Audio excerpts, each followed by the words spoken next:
Okay, folks, this is another edition of Fellowship of the Father. Welcome to it. And today we're going to be talking about 2001 A Space Odyssey. 2001 A Space Odyssey. So, what happens in 2001 A Space Odyssey? What happened during that film? And what should it matter to you?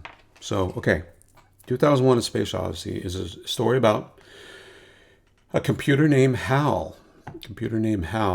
Who is on board a spaceship, and you have this fellow that goes out into space, and they lose most of the crew because of malfunction, because of Hal. And so most of the drama, most of the focus is pertaining to the fact that this astronaut is beginning to battle this artificial intelligence, and now he's fighting for his life. And he decides he's going to shut down Hal, which creates an adversarial relationship. And now it's Hal against the human, AI against mankind. So, don't know how that resonates so far, but that's one way to look at the movie. In the beginning of the movie, we see that there's a monolith, and these monkeys are at the foot of this monolith, and they touch the monolith, and once they do that, then they discover that they have the ability to kill each other. So the implication seems to be that by touching this piece of technology left by some other alien race, that's how we learned to live in a state of war with each other. So before, it was just about hierarchy. It was just about survival of the fittest. But then, once we dealt with this entity, then we're taught, okay, this against that, right? This monkey against that monkey, and the person learns how to use a tool. This monkey learns how to use the tool, and begins to destroy the other monkeys with this tool. Technology equals bad. Technology equals bad. It's kind of the theme of that song. Whether that's true, I don't know. So let's talk about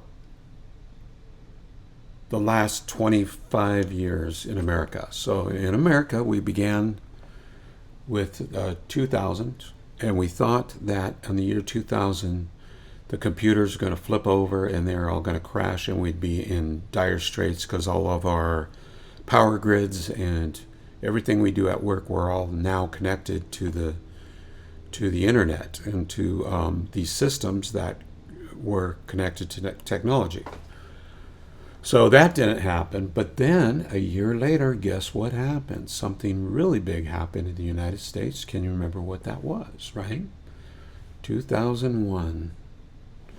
Well, the Twin Towers came down, right, in New York City. So what is the symbology with the Twin Towers? So you had two towers, Tower 1 and Tower 2. Tower 1 would be symbolic of the male. And if you look at Tower 1, it actually had an antenna on top. I ain't going to insinuate anything. I'm not going to insinuate anything. But then Tower 2 actually had a pit on the top. So you'd have a tower and you had a pit. Tower, I think 1 collapsed first. It doesn't matter which collapsed first, but they collapsed. Boom, boom. Tower's gone. A couple years later, then they resurrected the towers. But now it's not it's not 2 towers. It's a tower. It's called Freedom Tower. And if you look at the symbology behind it, it was designed in a way that you would have one panel this way, then you'd have one panel this way, stacked around each other, and it would make this, ultimately it stacked up to be a really cool looking building. But isn't it funny how you'd have one which went this way? If it goes this way, this is a female, it's a V. And if it goes this way, it's probably a A, which is, I don't know, it's a triangular of this way. So they're both triangles, but triangle male, triangle female.